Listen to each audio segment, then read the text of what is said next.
خاصك تعطيني نمرة التليفون ديالك باش نعيط الا كان شي حاجة. Est-ce que vous êtes là? Bonjour tout le monde.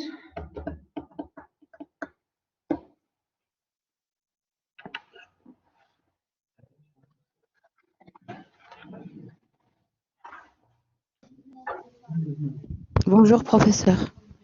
Vous m'attendez une minute, s'il vous plaît, restez connectés.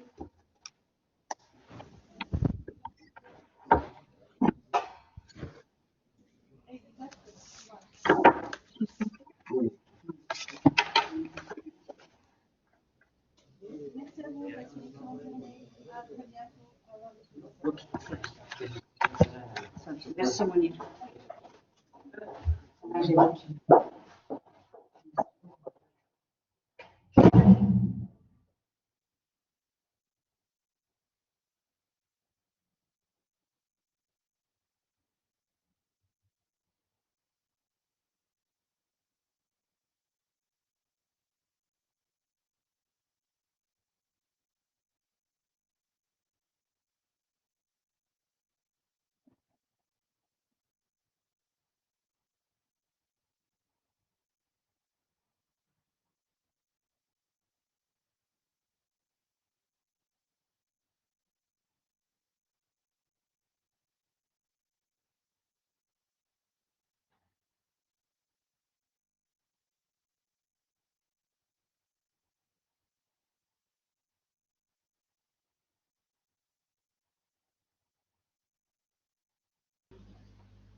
Bonjour tout le monde, j'espère que vous allez Bonjour. bien. Bonjour. Nous allons aujourd'hui travailler le contrat de vente. Alors, je rafraîchis la mémoire pour ceux et celles qui n'ont pas pu nous suivre lors de la dernière séance. Nous sommes toujours dans les contrats spéciaux ou les contrats déterminés ou les contrats nommés.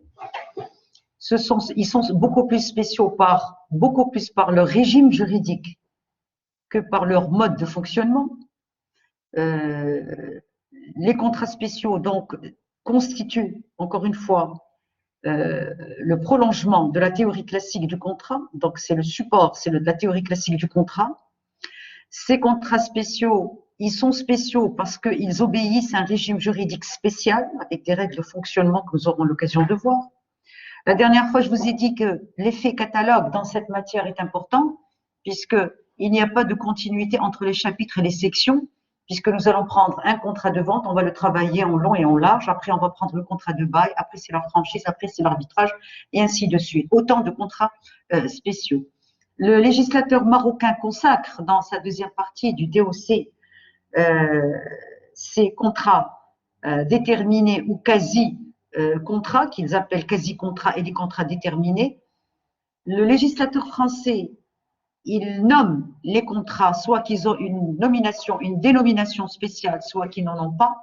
Donc, vous voyez bien que aussi bien le législateur français que marocain parle des contrats spéciaux, parle des contrats déterminés. Alors, quand on parle des contrats spéciaux, quand on parle des contrats déterminés, quand on parle des contrats nommés, ça suppose qu'il y a des contrats innommés. Non pas qu'il y a cette opposition entre contrats nommés et contrats innommés. C'est faux de dire que les contrats nommés constituent un bloc et les contrats innommés constituent un autre bloc. C'est faux. Ils ne sont pas séparés, c'est pas des blocs de contrats, bien au contraire, il y a un enchevêtrement qui se fait au niveau des contrats nommés et des contrats innommés, puisque la dernière fois, je vous ai dit que les contrats innommés finiront tôt ou tard par intégrer la catégorie des contrats nommés. Ça veut dire qu'à un moment donné, ces contrats innommés qui n'ont pas de nom, d'accord, mais qui obéissent au fonctionnement de la théorie classique du contrat, en l'occurrence à l'article 2 du DOC. Ça veut dire qu'il faut qu'il y ait un consentement, une capacité, un objet et une cause. Et toute la théorie classique du contrat obéit à ces contrats innommés. Mais ils n'ont pas de régime juridique, on ne sait pas comment faire pour régler le régime juridique de ces contrats innommés. Et c'est dans ce sens, encore une fois, et là je ne fais que rafraîchir les idées, c'est dans ce sens que la distinction justement de ces contrats nommés et de ces contrats innommés, je l'ai dit, c'est une manière pour le législateur de démontrer qu'il va accorder beaucoup plus de la volonté et de la liberté aux parties à chaque fois qu'il y a une convention qui sera rédigée. Ça veut dire que l'article 230 du DOC, quand on parle des conventions légalement formées, on ne parle pas ici des contrats nommés, on est en train de faire référence aux contrats innommés. Ça veut dire que c'est l'occasion pour le juge, pour le législateur, de vérifier le concept de liberté, le concept de la volonté. Il veut beaucoup plus donner de la volonté aux parties, et c'est cette volonté qui sera créatrice du droit. Ça veut dire que le législateur, à l'occasion de cette distinction entre les contrats nommés et les contrats innommés, puisque dans les contrats nommés, le problème est réglé. Il y a une classification qui s'est faite et on sait que, par exemple, la vente obéit aux règles de la vente. Mais pour les autres contrats, on ne sait pas. Par exemple, si je vous dis, par exemple, le contrat du parking, tous les contrats qui se terminent par ING, qu'est-ce que ça veut dire?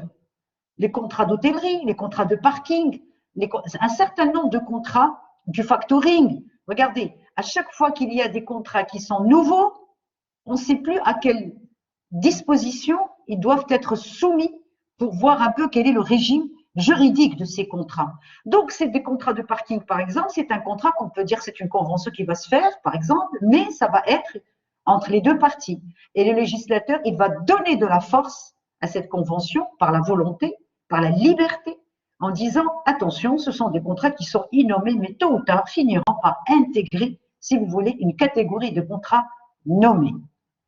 Donc voilà, si vous voulez, pour la petite histoire de la distinction entre les contrats nommés et les contrats innommés. Et d'ailleurs, le législateur également, dans le DOC, il ne fait pas des références directes entre les… il se réfère d'une manière, si vous voulez, je dirais timide, à cette distinction entre les contrats nommés et les contrats innommés, puisqu'il parle de la formation des contrats en fonction d'un certain nombre de critères. Rappelez-vous, vous avez étudié cela en première année, que les contrats peuvent être formés en fonction de la forme, le fond, les effets que peuvent donner le contrat et la classification. Donc, toutes ces classifications, on intègre les contrats nommés et les contrats innommés. Ça veut dire qu'à côté des contrats aléatoires et des contrats commutatifs, à côté des contrats consensuels et des contrats non consensuels, à côté des contrats commutatifs et aléatoires, à côté d'un certain nombre de contrats, il y a aussi la catégorie des contrats qu'on appelle les contrats nommés et les contrats innommés. Et donc, ces contrats innommés, c'est une occasion pour le législateur de donner de la force à la liberté. Il va plus donner de liberté aux partis, bien sûr tout en respectant la limite de l'article 2 et aussi la volonté qui constitue quand même le pivot créateur de toute la théorie de l'obligation contractuelle. Donc voilà pour la. Et en plus, je vous ai dit la dernière fois qu'il y avait justement de l'histoire de l'Antiquité et de Rome, comme quoi il y avait quand même ces trois distinctions entre les contrats re, literis et verbis. J'en ai parlé et d'ailleurs vous avez reçu un polycope dans ce sens, où effectivement de toutes ces trois catégories de ces contrats, c'est les seules catégories qui peuvent intégrer le tribunal. Toute autre action qui sera dénudée de ces trois catégories sera considérée comme un contrat innommé. D'accord? Voilà. Donc, d'ailleurs, du pacte nul ne naît aucune action. Quand on part de cet adage et dit du pacte nul ne naît aucune action, ça veut dire que les trois actions du ré, du literis et du verbis, ceux-là, ils partent devant les tribunaux, soit en vertu d'une loi, soit une vertu d'une obligation qui n'a pas été honorée. Toute autre action qui ne rentre pas dans ces catégories est considérée comme un contrat innommé. Donc voilà, si vous voulez, un peu le résumé de ce qui a été dit la dernière fois. Aujourd'hui, nous allons donc travailler le contrat de vente. Et pourquoi le contrat de vente? Parce que le contrat de vente constitue en fait le contrat le plus achevé, si vous voulez. C'est comme en droit de société, quand vous travaillez le droit de société, quand on arrive à la société anonyme, on vous dit que la société anonyme, c'est la société pratiquement qui a une forme plus achevée de toutes les autres formes. Eh bien, la vente, c'est la forme achevée de toutes les autres formes de la vente. Pourquoi? Parce que cette même vente, d'accord, dans un premier temps, elle a été posée avec des principes de fonctionnement, d'accord, avec un régime juridique qui est établi par la loi, par le législateur et par le DOC. Et à côté de ça, il y a d'autres lois qui sont venues et qui sont venues compléter, si vous voulez, le DOC. Regardez, il y a toujours cette interpénétration entre la théorie classique et le droit spécial des contrats nommés. Et donc, quand il y a cette collaboration et cette entente entre le général et le spécial, le problème ne se pose pas.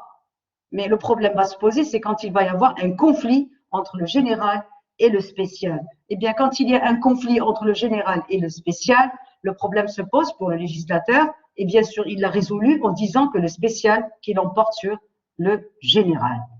C'est comme si je vous dis, par exemple, nous aurons l'occasion de voir que dans la vente, je vous fais une obligation, une promesse de vous acheter ou de vous vendre tel bien. La promesse, en droit, nous aurons l'occasion de voir en quoi consiste cette promesse unilatérale ou bilatérale.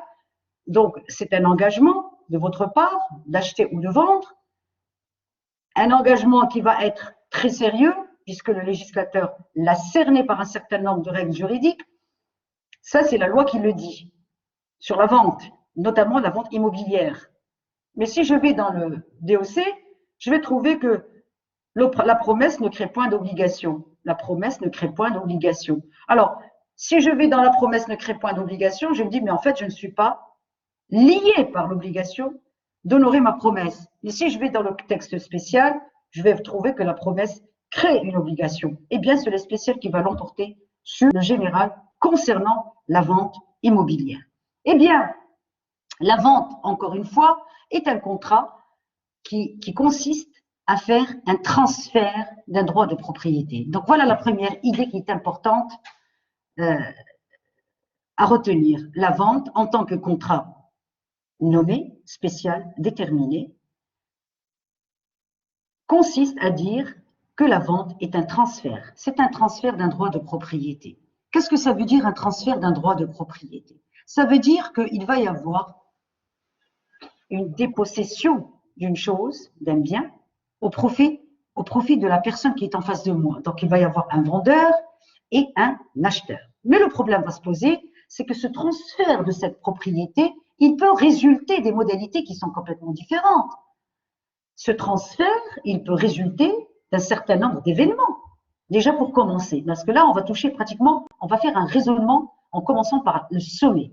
Donc, quand je dis le verbe transférer, à quel moment je peux transférer? Je peux transférer mon bien à la suite d'un fait juridique. Et vous savez tous qu'est-ce que c'est qu'un fait juridique? C'est un événement imprévu, tel que la mort, par exemple. À la suite de la mort, quelqu'un aura un transfert d'un bien vers une autre personne. Donc, le transfert peut résulter donc de la mort.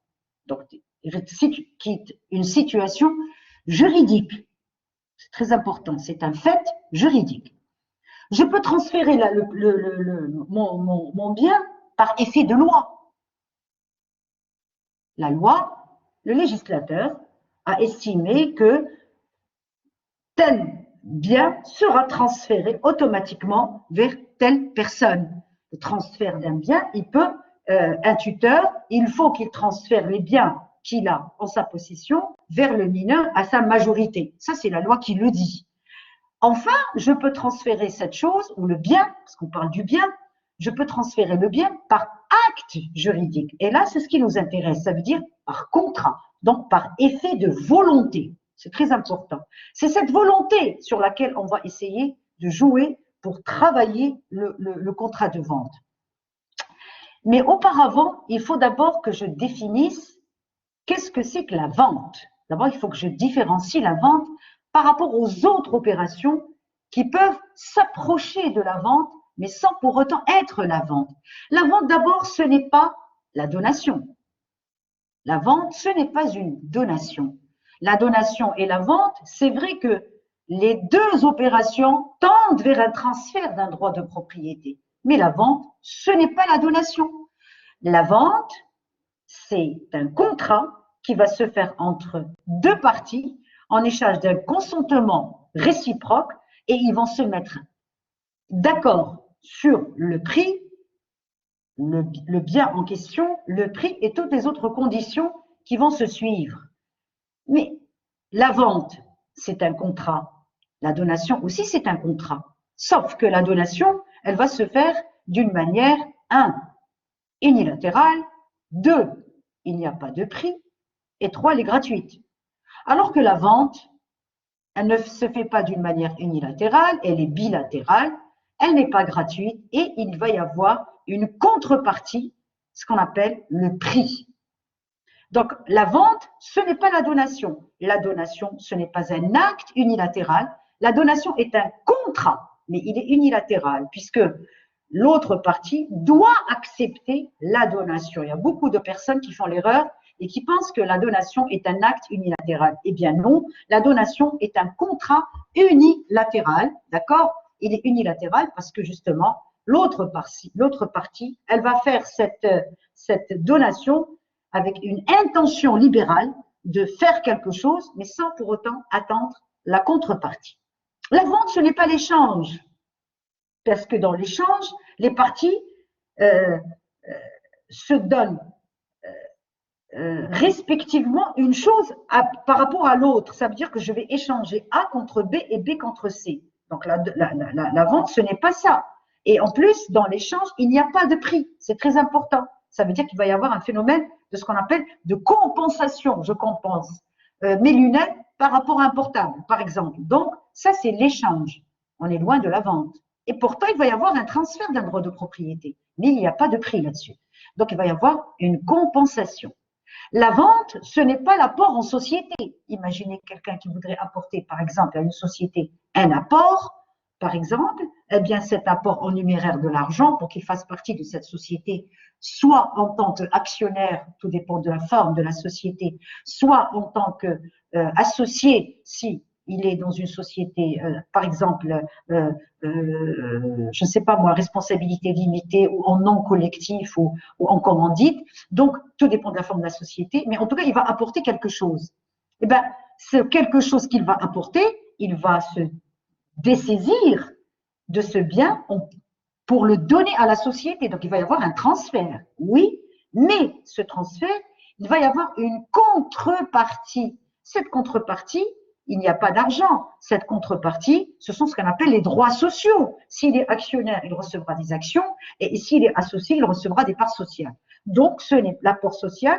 Apporter l'apport en société, ce n'est pas une vente, bien que la société restera propriétaire de ce bien une fois immatriculé, d'accord? parce que tant qu'elle n'est pas immatriculée, elle n'est pas toujours propriétaire de ce bien, mais une fois immatriculée, elle va faire intégrer ce bien dans le patrimoine social de la société qui va lui appartenir, mais en contrepartie, la personne qui a ramené cet argent, cet apport en numéraire, et bien tout simplement, il recevra des parts sociales ou des actions. La vente, ce n'est pas la dation en paiement. Qu'est-ce que c'est que la dation en paiement? Le fait de se libérer d'une dette par une prestation. Je m'explique. Par exemple, ça se passe beaucoup plus en droit fiscal et en France.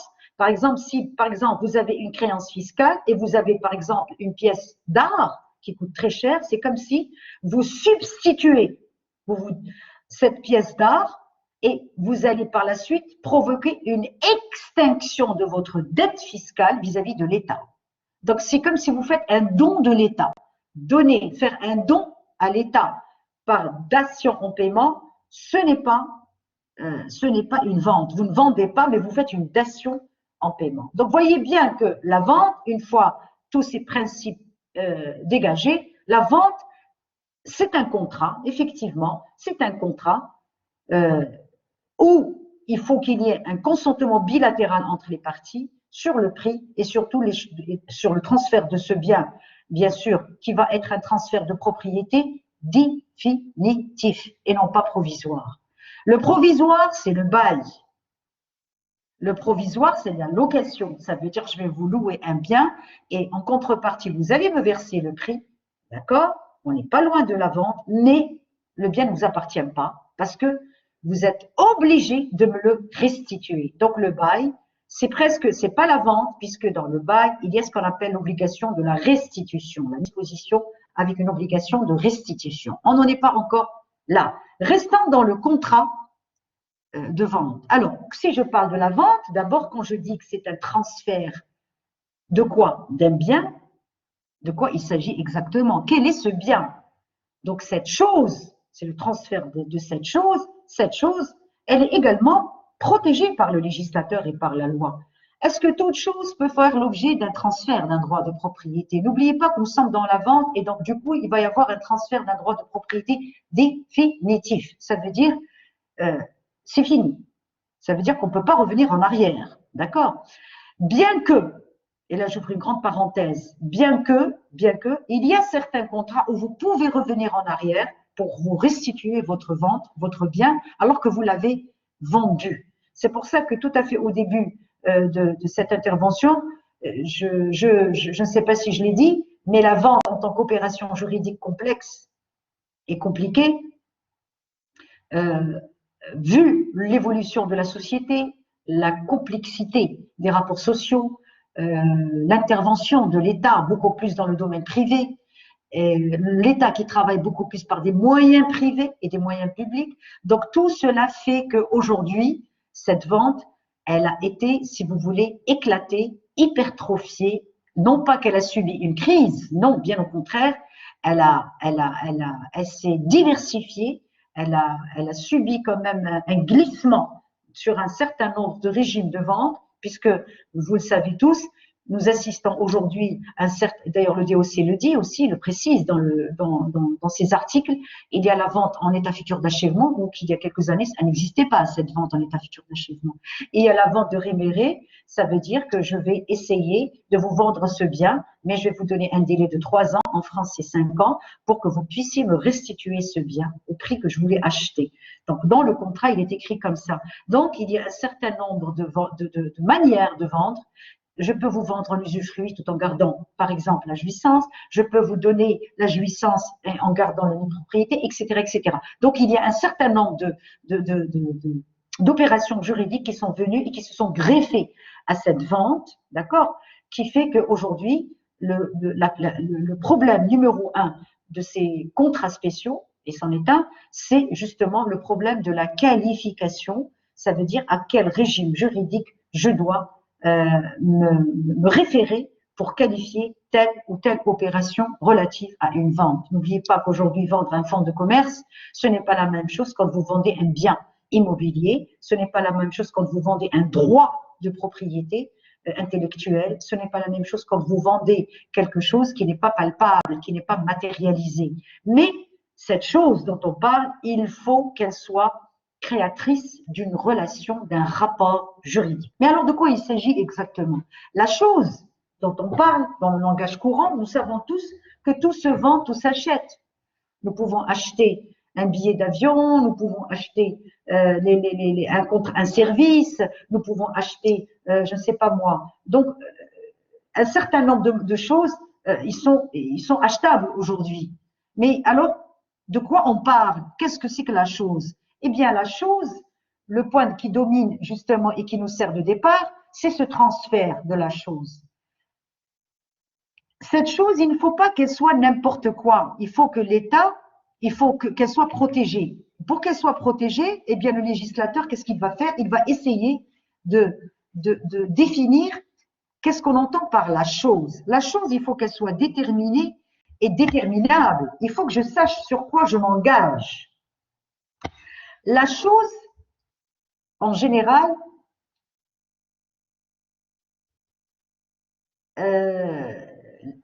il faut qu'elle soit dans le commerce. C'est très important. Cette chose, il faut qu'elle soit dans le commerce. Et cette chose, il faut qu'elle soit susceptible de faire naître un rapport juridique. C'est très important, ce rapport juridique, entre elle-même et la personne qui l'aura en sa possession. Et bien sûr, la loi place justement un certain nombre de choses hors commerce.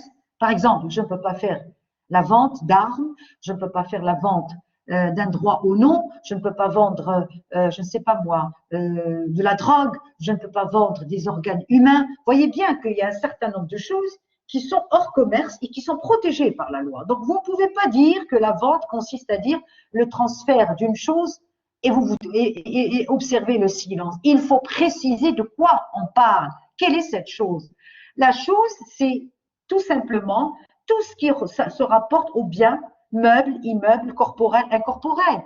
La chose, elle se pose à tout ce qui est pas des choses qu'on ne peut pas acheter et qui sont inaliénables. Ça veut dire qu'ils sont interdits. Vous ne pouvez pas acheter les domaines publics, vous ne pouvez pas acheter les tombeaux, vous ne pouvez pas acheter les cimetières, vous ne pouvez pas acheter un certain nombre de choses qui sont dans la clause de l'inaliabilité. Ils sont incessibles.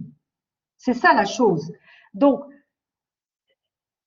le législateur, quand il parle de la clause d'inaliabilité, c'est parce qu'il estime que les choses, la chose, elle peut être inaliénable par la loi. Elle peut être pour protéger les valeurs de la société, pour protéger les intérêts particuliers. Par exemple, regardez, quand il y a un bien dans le habous, eh ben, il se pourrait que dans le habous, la personne qui va donner ce bien, elle va mettre une clause d'inaliénabilité pour dire qu'effectivement, ce bien doit rester dans la famille, il ne faut pas qu'il fasse l'objet d'une cession. La chose, elle est très importante parce que quand la chose ne figure pas dans le contrat de vente,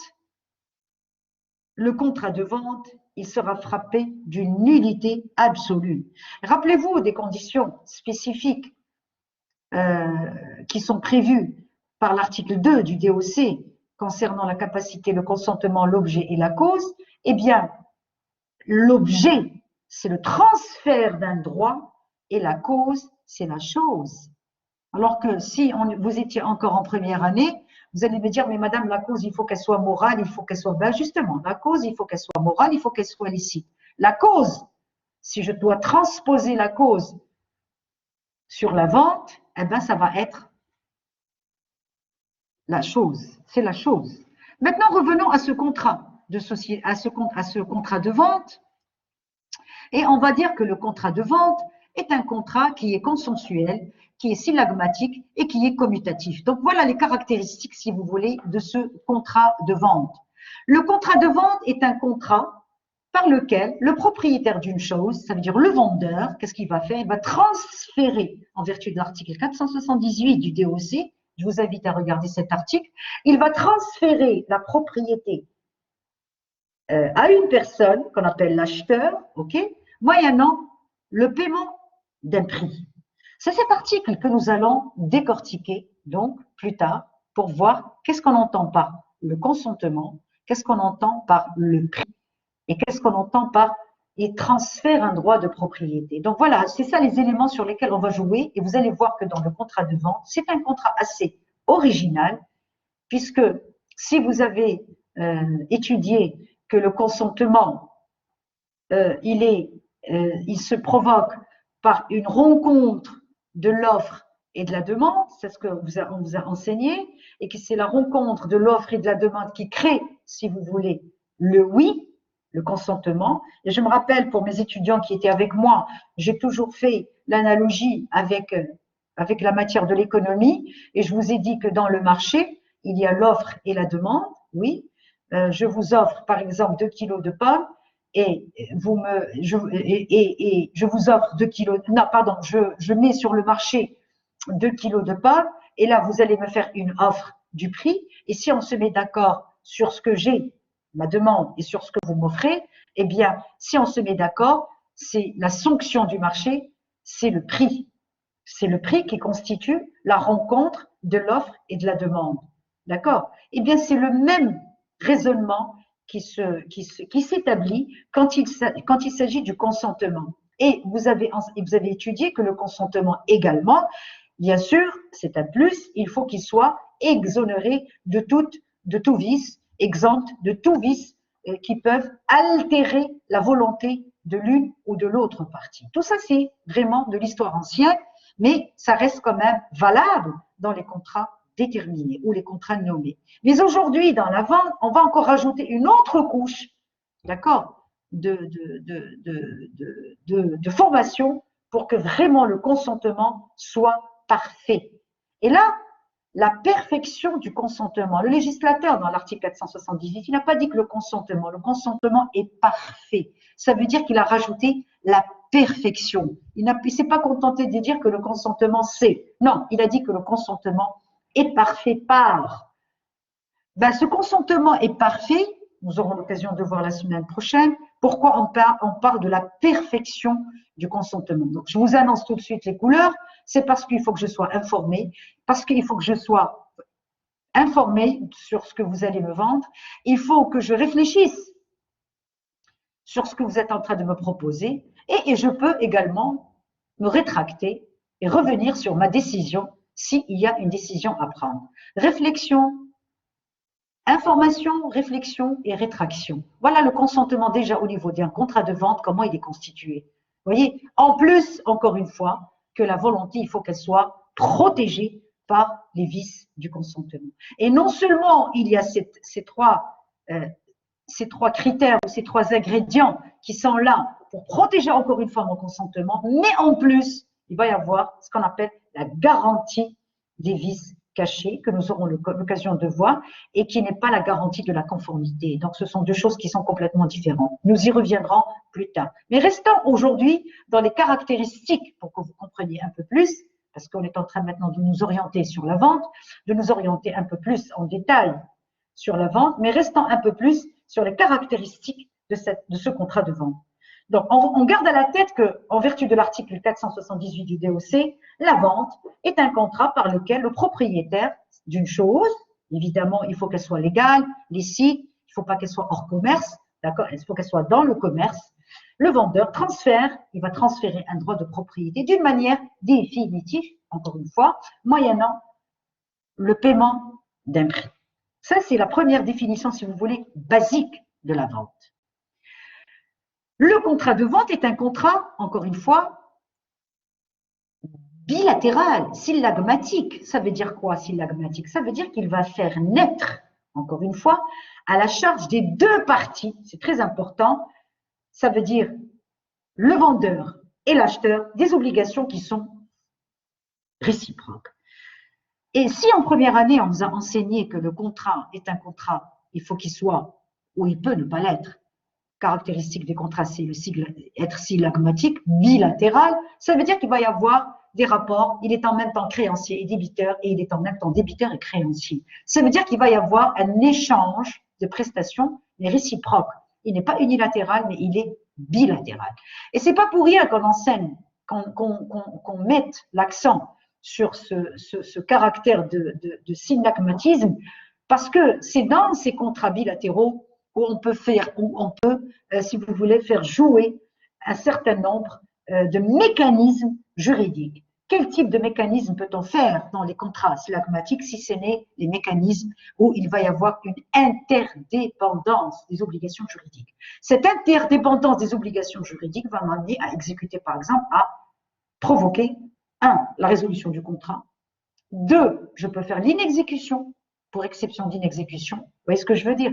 Je peux faire un certain nombre je peux faire jouer la théorie d'un cas de force majeure. Je peux faire jouer un certain nombre de mécanismes qui vont me permettre de me délier de mon contrat si toutefois l'autre partie n'honore pas son obligation juridique. Donc, je ne pourrais pas faire jouer ces mécanismes juridiques si j'étais par exemple devant une donation, qui est un contrat unilatéral. Je ne peux pas ne pas exécuter, je ne peux pas faire jouer des mécanismes juridiques tels que, par exemple, l'exception d'une exécution, puisqu'il n'y a pas une interdépendance des obligations juridiques. Alors que dans le contrat de vente, qui est un contrat sylagmatique, il y a cette interdépendance réciproque des obligations juridiques. Le contrat de vente est un contrat donc aussi commutatif. Qu'est-ce que ça veut dire commutatif? Eh bien, si la vente organise, encore une fois, un transfert d'un bien en contrepartie d'un prix. Je sais dès le départ qu'il va y avoir un prix commutatif. Ça veut dire que l'obligation juridique, elle ne m'est pas inconnue. Je sais que si je transfère, je reçois le prix. C'est ce qu'on appelle un contrat commutatif. Les contrats commutatifs, généralement, on les met en groupe dans les contrats aléatoires. Aléatoire, ça veut dire quoi? Aléatoire, ça veut dire qu'il y a l'aléa. Ça veut dire que je ne suis pas sûr au résultat final. C'est ça l'aléa. C'est l'improbable. D'accord? Les contrats commutatifs, c'est ces contrats commutatifs où je sais que je vais recevoir en contrepartie d'un transfert de mon bien définitif, encore une fois, un prix. Et chaque partie est en principe, est au courant, dès la conclusion de mon contrat, ce qu'elle va recevoir ou ce qu'elle ne va pas recevoir. Donc, ce n'est pas l'inconnu pour elle. Elle sait à quoi s'attendre. Eh bien, si je suis dans un contrat commutatif comme ça veut dire que je peux encore faire appel à un certain nombre de mécanismes juridiques, en l'occurrence, la lésion, la théorie de la lésion que vous avez étudiée, que nous avons étudiée, qui n'est rien d'autre qu'un déséquilibre, d'accord, de la valeur vénale par rapport à la valeur réelle sur le marché. Donc, ce déséquilibre de la lésion en droit marocain, il existe en droit immobilier, à des conditions que nous aurons l'occasion de voir, mais beaucoup plus, il est présent en DOC, c'est quand il s'agit d'un mineur qui, à sa minorité, son tuteur légal, il a profité, si vous voulez, de ses biens, soit pour les vendre, soit pour les louer, soit pour les mettre à la disposition de X et Y en contrepartie de quelque chose, eh bien ce mineur, une fois sa majorité acquise, il peut dénoncer sur la théorie de l'imprévision, de la lésion. Mais la lésion dans les contrats aléatoires ne marche pas. Elle ne peut marcher que dans les contrats commutatifs. La lésion dans les contrats aléatoires ne marche pas parce que la lésion, c'est quelque chose que vous ne contrôlez pas à l'avenir. Bien que, attention, bien qu'il y a certaines ventes qu'on peut considérer comme aléatoires. Par exemple, en droit romain, il y a ce qu'on appelle la vente d'un coup de filet. Ça veut dire que peu importe la quantité, vous savez que les Romains ils étaient des pêcheurs, donc peu importe la quantité de poissons pêchés, l'acquéreur devra payer le prix qui a été convenu.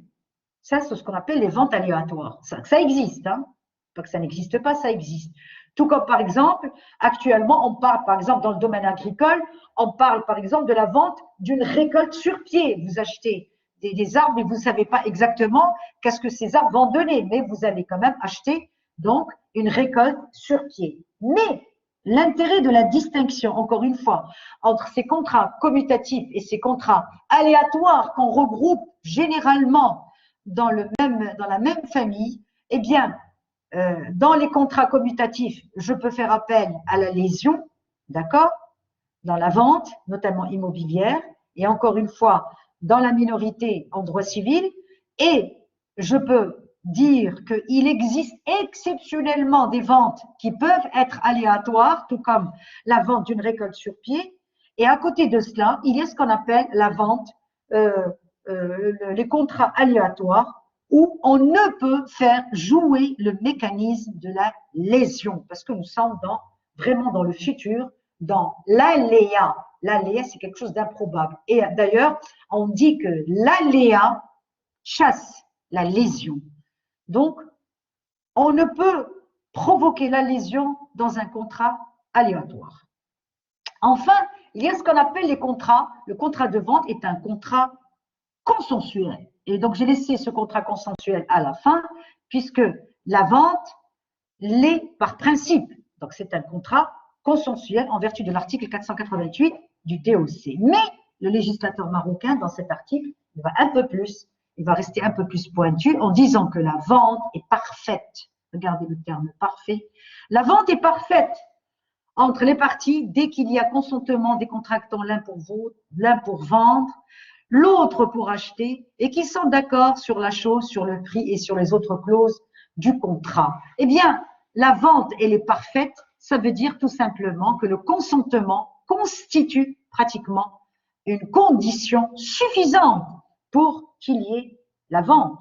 Si on lit cet article, prévu par l'article, je lis dans le DOC, prévu par le DOC dans l'article 488, la vente, elle est parfaite. Parfaite, ça veut dire que dès qu'il y a consentement, ça veut dire que le consentement à lui seul peut suffire à créer une vente.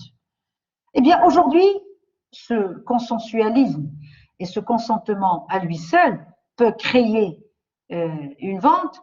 Il ne sait pas si sûr que ça, puisque nous assistons à ce que nous appelons un formalisme, si vous voulez, la renaissance du formalisme. Le formalisme, il y a ce qu'on appelle le formalisme direct et le formalisme indirect.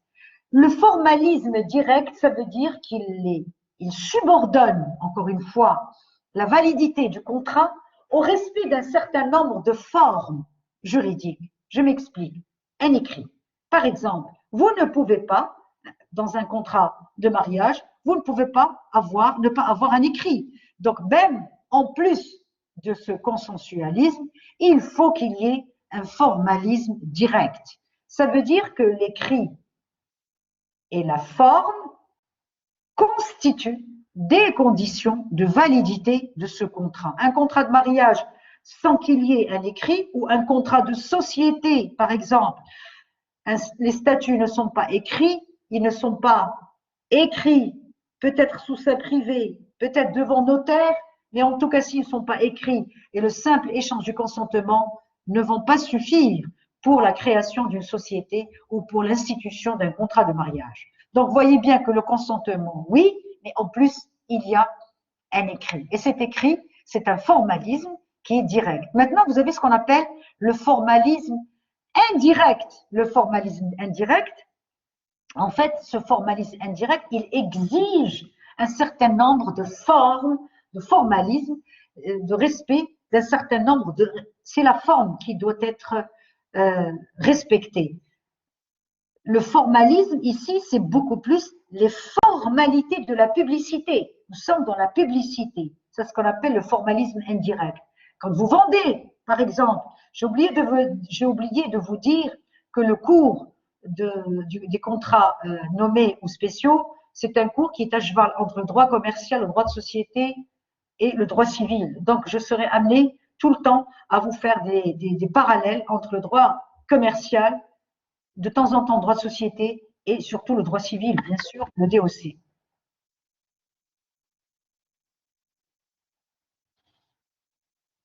Alors, je disais que quand vous dites, par exemple, la formalité de publicité, alors qu'il y a un consentement à la base, attention, cette publicité elle est très importante pour qui, à votre avis? C'est dommage que vous ne soyez pas en amphi, j'aurais aimé vous entendre pour me dire que les formalités, c'est beaucoup plus importante, en matière de droit commercial et notamment dans les cessions de fonds de commerce, dans les cessions également. Quand il s'agit de céder un fonds de commerce, il faut absolument, quand je cède, ça veut dire c'est la vente d'un fonds de commerce. Et là, il faut faire une distinction importante entre céder et vendre. Ce n'est pas la même chose. On ne peut pas dire je cède mon appartement, mais je dis je vends mon appartement. En revanche, je peux dire je cède mes actions, je cède mes parts sociales et je cède un fonds de commerce. Regardez la chose en elle-même, comment elle est différente. Quelque chose d'immobilier, vous dites je cède, je vends. Quelque chose qui est incorporel, c'est des cessions. La cession d'un fonds de commerce nécessite une publicité pour informer les tiers. C'est très important pour que les tiers soient au courant que vous êtes en train de vendre. Ça veut dire que si cette vente ne requiert pas cette publicité, la vente est nulle et non avenue, tout simplement.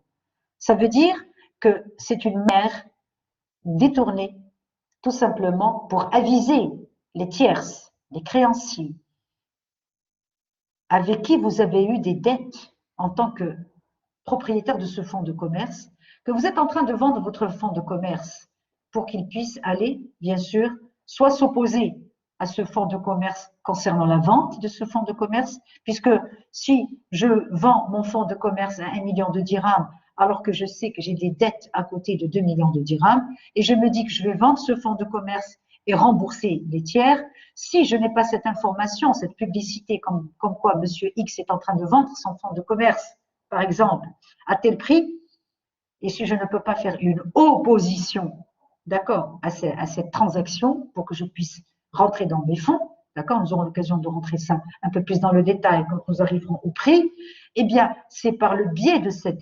publicité que je vais pouvoir m'opposer et mieux que ça, faire ce qu'on appelle une surenchère du 1/6 par rapport au prix que vous avez affiché pour que je puisse, moi, acquérir ce fonds de commerce. Donc, vous voyez bien que la publicité, c'est un moyen pour que je sois au courant en tant que tiers, en tant qu'État, en tant qu'institution, en tant que créancier, en tant que banquier, que M. X est en train de céder son fonds de commerce. Et cette publicité, elle ne se fait pas n'importe comment. La publicité, elle doit se faire par des annonces légales, par des journaux officiels, pour que tout le monde, dans les tribunaux, pour que je sache, effectivement, avec bien sûr des délais qui doivent être rigoureusement respectés, pour que je sache exactement que M. X est en train de céder son fonds de commerce. Donc, vous voyez bien que les formalités de la publicité constituent quelque part une atténuation. Tout ce que nous voyons maintenant, regardez que le consentement, il est plus ou moins atténué. Donc, c'est même une atteinte au principe du consensualisme qui est très cher aux classiques et aux civilistes à l'état pur,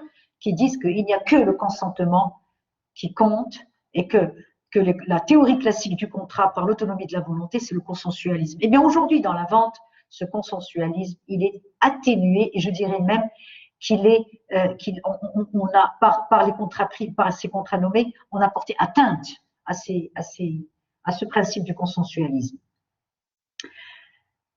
Alors, le contrat de vente finalement est un contrat également donc commutatif, mais il est aussi translatif. Translatif, ça veut dire quoi? Eh bien, translatif, ça veut dire qu'il va emporter un transfert, le transfert de propriété d'un bien. Le fait de dire que je vais transférer un bien dans le sens de la vente, il va se distinguer de ce que nous appelons de la mise à disposition qui existe dans le contrat de bail.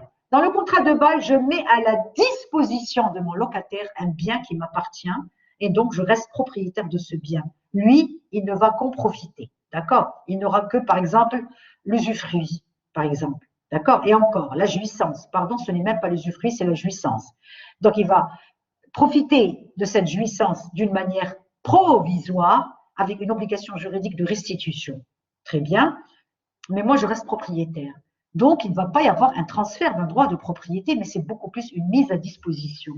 Donc, on peut citer comme exemple le bail, on peut citer comme exemple le prêt, par exemple, je vous prête quelque chose, donc je vous la prête, je la mets à vos dispositions à condition que vous me la rendiez, d'accord? Là, je pense par exemple au droit de la consommation où la banque vous prête de l'argent, mais vous allez quand même lui rendre cet argent. Et bien sûr, en contrepartie, qu'est-ce qu'elle va faire?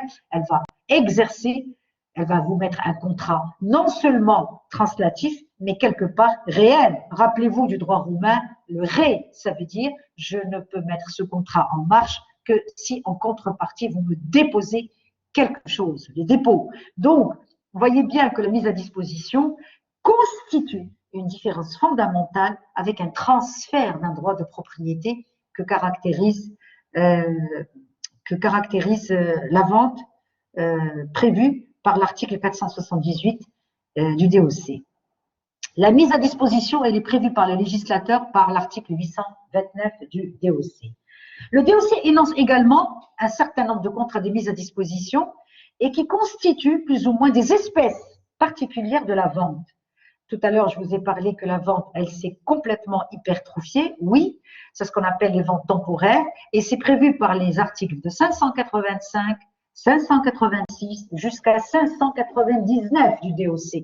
Le DOC consacre 15 articles consacrés par le DOC concernant ces ventes temporaires. Donc, la vente à réméré, ça veut dire la faculté de racheter par le vendeur qui, sous réserve, par exemple, de reprendre la chose vendue moyennant la restitution du prix. D'accord? C'est comme si je vous dis, provisoirement, je vais vous faire cette vente, mais provisoirement, vous allez me la rendre. Mais ce sont des transferts qui sont provisoires et qui rentrent dans les ventes, non pas dans les baux, mais ce sont des ventes qu'on appelle des ventes temporaires. D'accord? Est-ce que vous me suivez? Est-ce que vous avez des questions?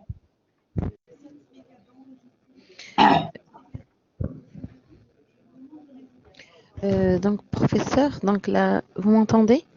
Oui, je vous entends très bien. D'accord, donc là, en récapitulant, si je comprends bien, donc la différence entre le contrat de bail et bien sûr le contrat de vente, c'est que le contrat de vente, il doit avoir un consentement définitif et 100% du transfert de la chose vers l'acheteur. Et par rapport au contrat de bail, donc c'est comme la personne, elle a juste le droit de jouissance et non pas le droit de récupérer, bien sûr, notre bien. C'est ça? Bah, si vous louez un appartement, ce n'est pas la même chose quand vous le vendez. Absolument. On est bien d'accord. Donc, ce n'est pas la même chose. Si vous louez un appartement, ça veut dire que vous donnez, vous mettez vous mettez à la disposition, c'est ce qu'on appelle la mise à disposition, vous mettez à la disposition du locataire un bien pour qu'il en dispose. Donc, il va profiter de ce bien pendant une durée déterminée, moyennant un prix. Mais à la fin de la durée, il va vous le restituer, ce bien. D'accord. Dans le contrat de vente, ça n'existe pas le délai de rétractation. Nous allons revenir dans les délais de rétraction la semaine prochaine, quand nous aurons l'occasion de parler justement de ces qu'on appelle les avant-contrats. Bien sûr qu'il y a des délais de rétraction. Bien sûr qu'il y a des délais de réflexion. Bien sûr qu'il y a des délais où vous pouvez, quand vous achetez par exemple quelque chose, on reviendra la semaine prochaine, ben, vous avez quand même une semaine pour la restituer, pour la rendre. Je parle beaucoup plus en droit de consommation ici. Dans la consommation, vous avez un délai de 7 jours, d'accord? Oui. Pour, si jamais vous trouvez un vice, nous allons y revenir dans tout ça. Maintenant, ce qu'il faut, à votre niveau aujourd'hui, avant de rentrer dans le détail de la vente, il faut juste comprendre que la vente, ce n'est pas la donation, la vente, ce n'est pas le bail, ce n'est pas le prêt, ce n'est pas la vente, c'est quelque chose qui est prévu par le législateur et à côté de ces ventes qui sont définitives, le législateur, il a encore une fois prévu des ventes qu'on appelle des ventes temporaires. Et encore une fois, les ventes temporaires, ce sont des ventes qui sont prévues par le DOC dans les articles 585, 586 jusqu'à 599. Je vous invite à aller les regarder. Il y a 15 articles où il parle de ces ventes. C'est un non-sens, encore une fois. Regardez, parce que quand on parle de vente, on ne peut pas parler de temporaire. Quand on parle d'une vente, je ne peux pas dire je te vends provisoirement. Je te loue provisoirement, mais je ne te vends pas provisoirement. Eh bien, ça existe dans les contrats spéciaux. C'est ce qu'on appelle les ventes temporaires. Ça veut dire c'est des choses qui, au bout d'un moment, vous allez devoir les restituer alors que vous les avez vendues. D'accord. Donc, si vous voulez, si je réponds à votre question en parlant de la rétraction, Eh bien oui, il peut y avoir une rétraction dans ces ventes temporaires. D'accord. Et je ne veux pas vous embrouiller un peu plus l'esprit, parce que la matière n'est pas si facile à comprendre, surtout avec les conditions de travail d'aujourd'hui. Mais je peux vous dire, par exemple, quand vous allez dans la banque et que vous allez demander un crédit, d'accord? Et ce crédit, vous dites, je vais acheter un bien à condition que la banque me prête cet argent. Ce sont des ventes qui sont temporaires. Ça veut dire que ce sont des ventes sous conditions suspensives. Ça veut dire que je suis dans la vente, mais à une condition. Est-ce que vous comprenez? Ça veut dire qu'à n'importe quel moment, je peux me rétracter dans cette vente. Nous allons y arriver à ces ventes qui sont assez, j'allais dire, exotiques par rapport à la vente que nous connaissons tous, immobilière. D'accord? D'accord. Est-ce qu'il y a d'autres Oui, madame, vous questions? m'entendez? Oui. Oui, je vous entends très bien. Oui, madame, est-ce qu'un contrat de vente d'une chose volée, madame, constitue un contrat valable, puisque l'acheteur ne sait pas l'origine de la chose? Deuxièmement, est-ce que le véritable propriétaire a le droit de récupérer son bien?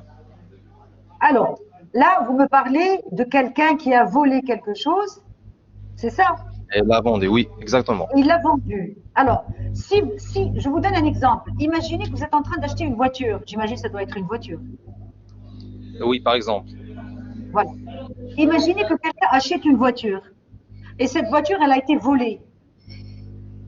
Et cette personne n'est pas au courant que cette voiture a été volée. Elle n'est pas complice. Attention, ça veut dire qu'elle a fait cette transaction en toute légalité. Oui. De bonne foi. Très bien. Bien, le contrat qui va lier la personne A et la personne B, ce contrat, il reste valable. Mais la cause de ce contrat, elle est illégale. La cause, c'est la voiture qui a été volée. Ah oui, Ça veut dire que, est-ce que vous comprenez? oui, oui. Ça veut dire que l'objet, il est bon, mais la cause, elle est illégale. C'est la cause dans le contrat, c'est la voiture. Parce que l'objet, c'est un transfert d'un droit de propriété. Donc, les conditions de la validité du contrat ne sont pas réunies, donc le contrat est non valable. Exactement. Le contrat est nul et non avenu. D'accord. Merci, madame. Voilà. Est-ce qu'il y a d'autres questions? Oui, d'autres Oui, questions, allez-y. madame? Oui, vous avez dit que la raison la raison qui a poussé le législateur à faire cette distinction entre contrat nommé et contrat nommé, il a voulu de renforcer la liberté des parties. Est-ce que cette distinction due également à la complicité? Là, Deuxièmement, pardon, est-ce là? que cette complexité, la complication? Oui, Oui. oui. Deuxièmement, est-ce que ces contrats nommés ont plus d'importance par rapport aux autres contrats nommés? Non, il ne faut pas raisonner en termes d'importance. La dernière fois, je vous ai fait une métaphore en vous disant que le contrat innommé, c'est comme si il y a un bébé dans le ventre de sa maman qui a commencé par être un fœtus et qui va finir par devenir un bébé qui va sortir. D'accord? Donc les contrats innommés, ce sont des fœtus, d'accord? Qui sont venus par la pratique, par les traditions, par des règles prétoriennes, par les habitudes, d'accord? Mais ils n'ont aucun régime juridique, ils sont bâtards, ils n'ont pas de nom. On ne sait pas comment les régler. On ne sait pas à quel Professeur, régime. Oui. voulez-vous parler par exemple des contrats énommés? C'est comment on fait, comment on dit بالعربية في العربية العرف entre par exemple les deux familles, non? Non, non, non, non, non, non, non, non.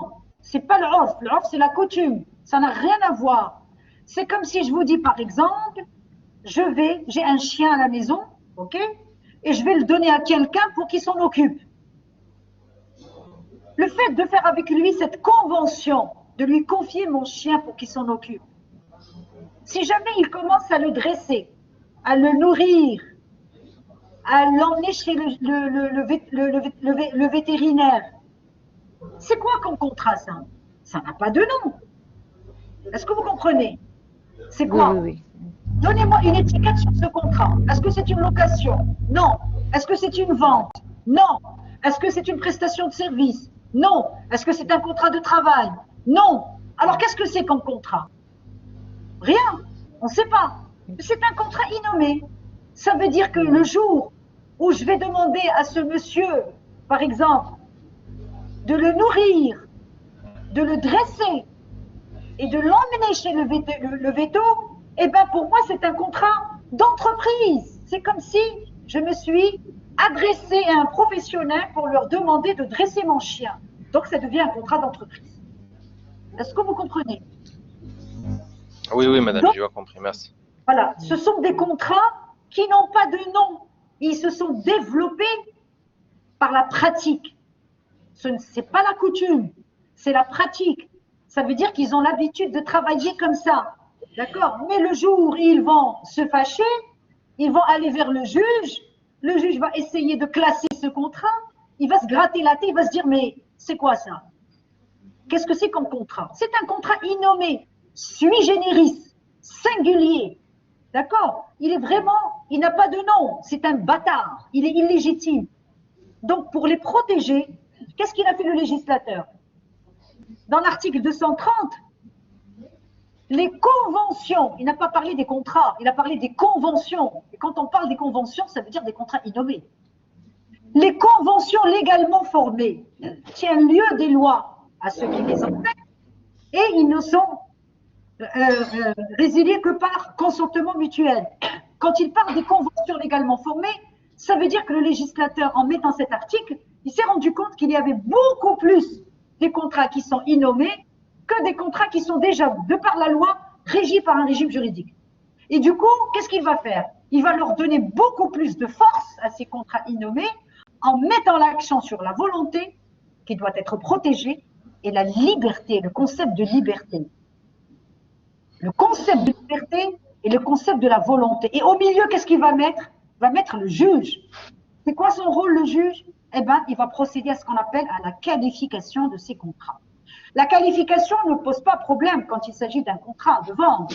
On sait de quoi il s'agit. Mais quand il s'agit d'un contrat de parking ou de factoring dans les banques, sur quelle base je vais qualifier ce contrat? Est-ce que vous comprenez? Oui, professeur. Allô? Voilà. Oui, Oui, professeur. madame. Okay. Oui, Est-ce qu'il y a des questions? Madame, dans le cadre de la définition du vente, on a dit que le transfert de propriété est définitif. Oui? Et après, madame, là, on a dit l'exemple de la vente de Reméré, qu'il est la Oui. restitution du prix et il est provisoire. Est-ce qu'il est Oui. une exception? Ce n'est pas c'est ce qu'on appelle les ventes temporaires. Ce ne sont pas des exceptions. Ce sont des ventes qui sont là, prévues par la loi. C'est temporaire. C'est comme si je vous dis par exemple,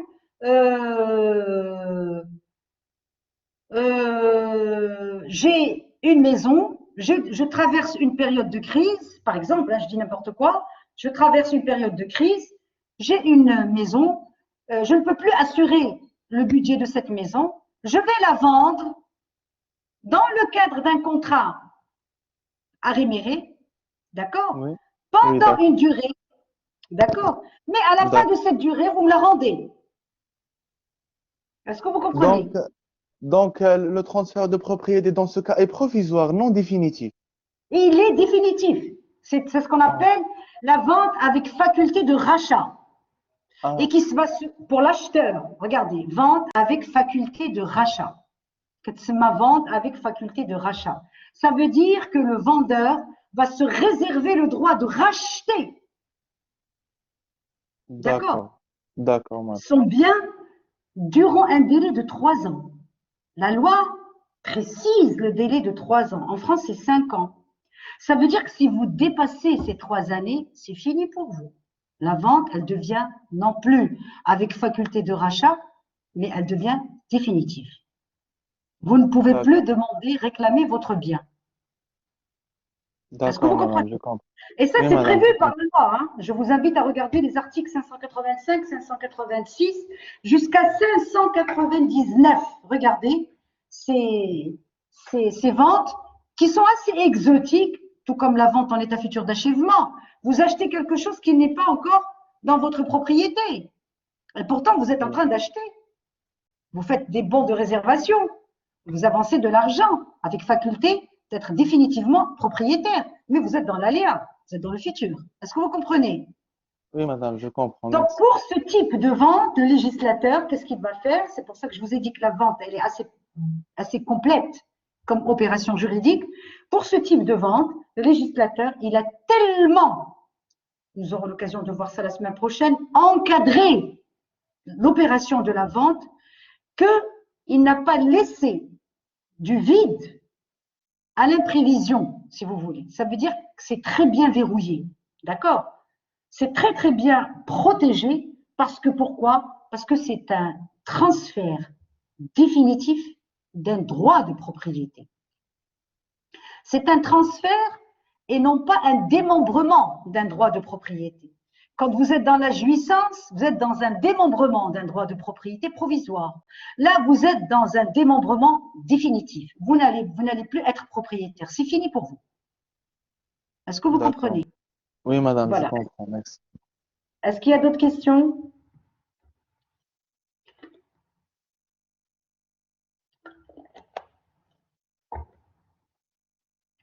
Donc, je termine en disant que le contrat de vente, finalement, est un contrat syllagmatique, commutatif, translatif, consensuel, et finalement, il est un contrat onéreux. Ça veut dire il ne se fait pas gratuitement, encore une fois. Onéreux, ça veut dire qu'il se oppose au contrat à titre onéreux, à titre gratuit.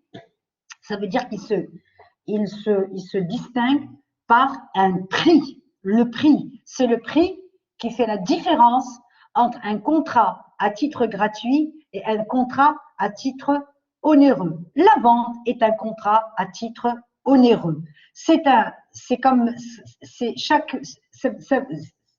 Quand on parle de titre onéreux, c'est le prix et également que chacune des parties entend obtenir quelque chose de l'autre. Ça veut dire qu'il y a toujours une contrepartie.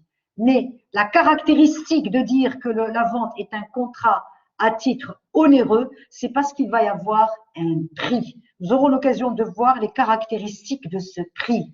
Le prix, il faut qu'il soit assez précisé et vous ne pouvez pas ne pas vendre quelque chose sans qu'il y ait un prix. Bien que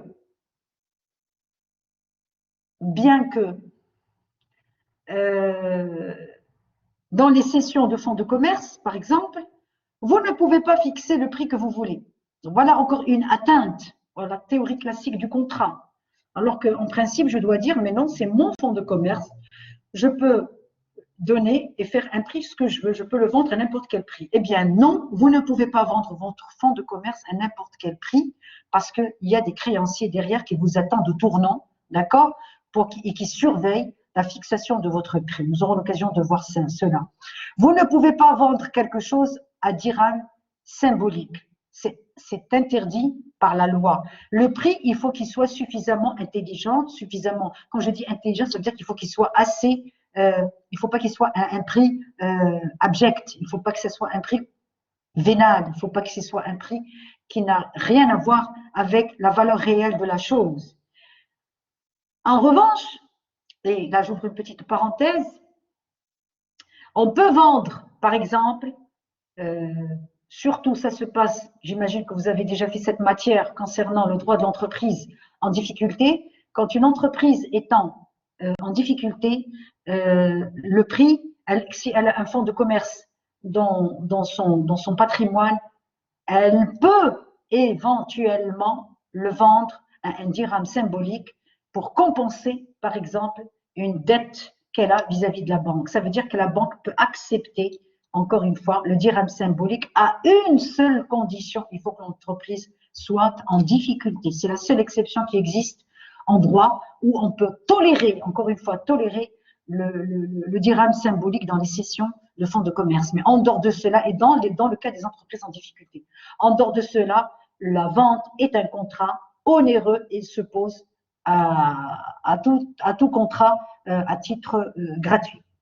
Voilà, je termine par là, d'accord? Et donc, on se retrouvera la semaine prochaine pour la suite.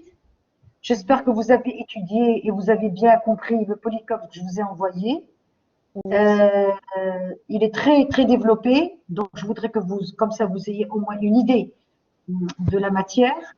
Donc, on va travailler, encore une fois, on va travailler la vente en long et en large, parce qu'il faut bien qu'on la décortique cette opération. Et après, si le temps nous est favorable, on peut enchaîner sur le bail pour faire la distinction entre la vente et le bail avec des droits et des obligations de l'acheteur, du vendeur, du bailleur et du locataire. Est-ce que vous avez des questions? Non. Est-ce que Madame, c'est clair? Oui, madame, oui. dans le cadre Oui, des monsieur. caractéristiques du contrat de Doucement, vente, madame, vous parlez tous en même temps, s'il vous plaît, un par un. Allez-y. madame, dans le cadre des caractéristiques du contrat de vente, est-ce qu'on peut rajouter le caractère gré à gré?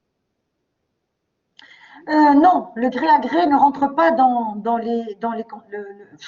si vous voulez, mais il n'est pas, c'est pas quelque chose qu'on relève dans la vente. Qu'est-ce que c'est que le gré à gré maintenant? C'est la Donnez- négociation. La négociation. Tout contrat, c'est pour ça, Non, pour la moi, le négociation. gré à gré, c'est dans le domaine des assurances, professeur.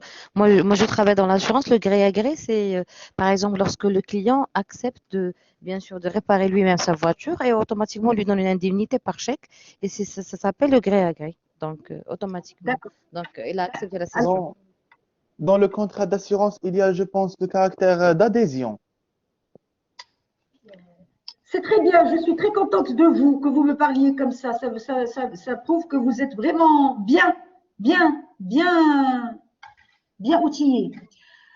Alors, le gré à gré, c'est la négociation. L'adhésion, c'est le fait d'adhérer dans un contrat en acceptant les conditions. Ça veut dire ou vous acceptez ou vous vous retirez. C'est ça l'adhésion. Oui. Le gré à gré, on le retrouve beaucoup plus, par exemple, quand il s'agit de négocier. Mais la négociation, ce n'est pas un contrat. La négociation n'est pas protégée par notre législation marocaine. La négociation, malheureusement, le législateur, il ne l'a pas encadrée dans la vente. Quand vous négociez quelque chose, ce n'est pas protégé. Quand vous allez vous mettre d'accord sur le prix, est-ce que vous allez commencer à lui dire, venez, on va rédiger cette négociation à l'écrit? Est-ce qu'il va accepter? Non, jamais. La négociation, c'est quelque chose qui va rester entre vous et l'acheteur ou le vendeur. Donc, la négociation au Maroc, encore une fois, elle n'est pas protégée par le législateur, elle n'est pas encadrée par le législateur. En revanche, en vertu de la loi de 2016, en France, le 10 février 2016 en France, le législateur français a touché le code civil en intégrant ce qu'on appelle la bonne foi. La présomption de la bonne foi dans la négociation, elle pourrait être protégée si toutefois on prouve que cette personne a bien négocié et qu'elle a pris du temps et qu'elle a négocié avec cette personne et qu'elle l'a invité à venir, qu'elle lui a acheté un billet d'avion pour pouvoir négocier avec lui, que ça a pris du temps et que. Donc, voyez bien que les négociations, des fois, c'est pas autour d'un café qu'on va négocier. Les négociations en matière de droit des affaires, ça prend du temps. Des fois, ça prend des années. Vous négociez une fusion d'entreprise, une cession d'une entreprise, quelque chose comme ça. Donc, à la limite, les négociations doivent être protégées. Eh bien, ces négociations aujourd'hui en France, par certains juges qui doivent apprécier la négociation en fonction de la personne, si ça lui a pris beaucoup de temps, il a fait des dépenses pour cette personne, pour pouvoir négocier avec cette personne, il lui a donné quand même pas mal de documents, il lui a informé sur certaines choses pour pouvoir négocier, et que finalement cette personne n'a rien fait, et tout simplement qu'elle gagnait du temps, parce que peut-être qu'elle avait un copain qui faisait la même affaire que cette personne, et qu'elle gagnait du temps pour l'empêcher. Enfin, c'est compliqué. Donc, la négociation au Maroc n'est pas protégée, et d'ailleurs aujourd'hui, il y a beaucoup d'avocats et de notaires qui estiment que la négociation doit être encadrée en matière de vente immobilière. Voilà. Donc, on ne peut pas dire que le contrat de vente est un contrat de gré à gré. Oui, il y a de la négociation, mais quels sont les mécanismes juridiques que je peux articuler là-dedans si jamais la négociation n'est pas respectée? Il va me dire oui, je vous vends, et après il va se retourner, il va aller voir ailleurs. Qu'est-ce que j'ai comme preuve? Est-ce que vous comprenez? Oui, madame, je comprends. Merci beaucoup. Ok, ben vous m'avez fatigué. Madame, Je m'arrête. allô? Oui, Quels sont les contrats, madame, qu'on va étudier, madame? comment ça, quels sont les contrats qu'on va étudier? Je n'ai pas compris votre question. Les On va contrats étudier. spéciaux qu'on va étudier. Par exemple, contrat de Ah ben, bail, contrat de vente. voilà, d'abord, on va commencer par le contrat de vente. On va étudier le contrat de vente, après, on va faire l'échange, après, on va faire le prêt, après, on va faire, je ne sais pas, on va travailler en fonction de la conjoncture. Mais déjà, on va commencer par le contrat de vente, c'est le plus important. Après, tout de suite après, on va travailler par le bail. Pourquoi c'est le bail? Quand je dis le contrat de vente, on va faire la vente commerciale et la vente civile, hein. Ça veut dire qu'on va tout le temps faire le parallèle entre le civil et le commercial. Ça veut dire, je vais vous expliquer comment on vend un fonds de commerce, parallèlement comment on vend un immeuble. Est-ce que vous D'accord. comprenez? Oui, oui. Pour le bail, on va faire le bail civil et le bail commercial. Vous savez très bien que le bail civil et le bail commercial, ce n'est pas la même chose. Oui. Est-ce que vous comprenez? Oui, oui. Oui. Donc si on fait ça déjà, c'est pas mal, hein. Après, on verra. Oui. Oui. OK? Bah, quand est-ce qu'on...